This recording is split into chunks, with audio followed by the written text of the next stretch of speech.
I've led an abnormal life.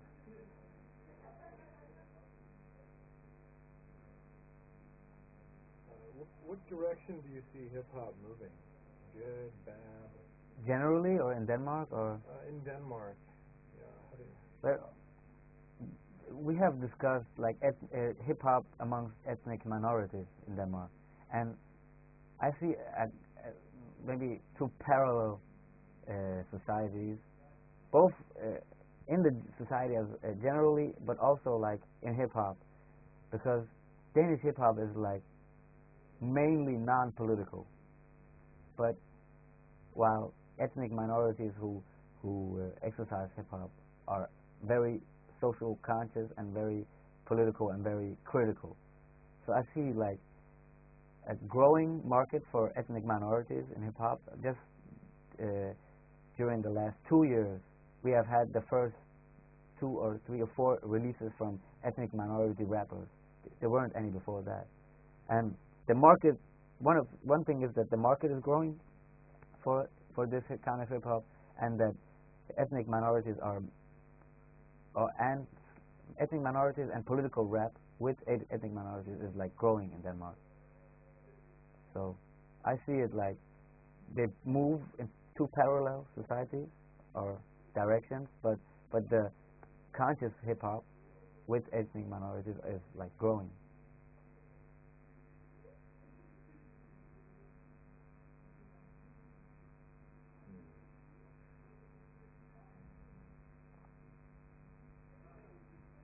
Spaced out on the next question I was going to ask you.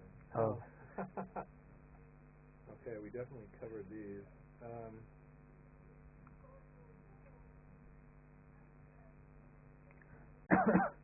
Is there anything else you wanted to add that you feel like we're leaving out that might be important to you?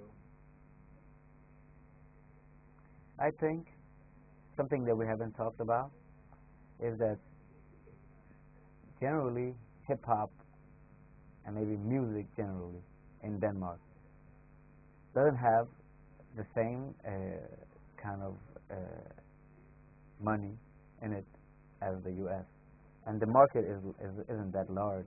So a lot of musicians are not wealthy like they are in the U.S. and you can't get rich by rapping. So this also is another. If it was possible for young minorities to like see rapping as a form of future occupation, I think you would have a larger market for it. But now a lot of people who are doing it, like the reason why while ethnic minority hip hop is still very conscious is that there is no money in it, so it can stay conscious. Once the money starts kicking in, then you'll have more commercial hip hop. Corruption. Yeah, well, not necessarily corruption, but I don't think that it's not a secret that commercial music generally is not conscious, because that's not businessmen, business people don't like to mix politics and political beliefs and ideological beliefs with their business. So they tend to like promote music which is not conscious.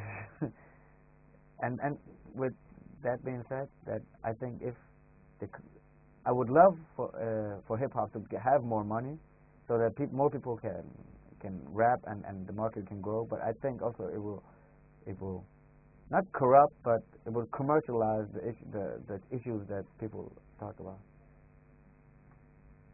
Do you have any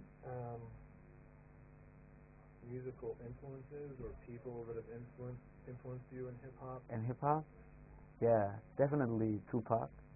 Definitely, I think like Tupac is like an icon for all ethnic minorities. Like besides rapping, he's like some kind of prophet. You can't say anything bad about Tupac.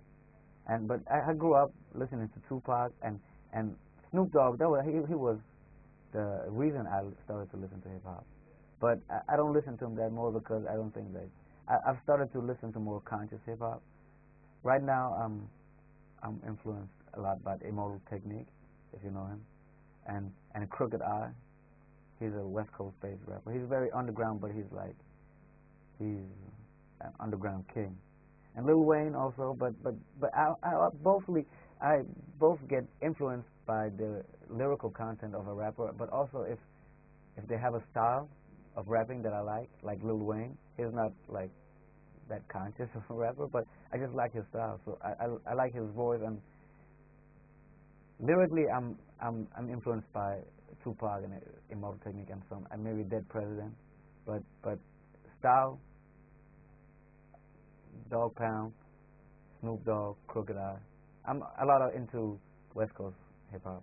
I've never listened to East Coast. I don't know why, because I used to originally live in Aarhus, and in Aarhus they are very influenced by West Coast music.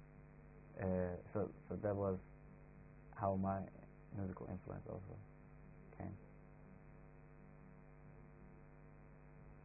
Great. I think we've covered it, man. Yeah. Nice. That was awesome. Yeah, I think we're. How long did it take? I think that was more than 15. Oh, she didn't come.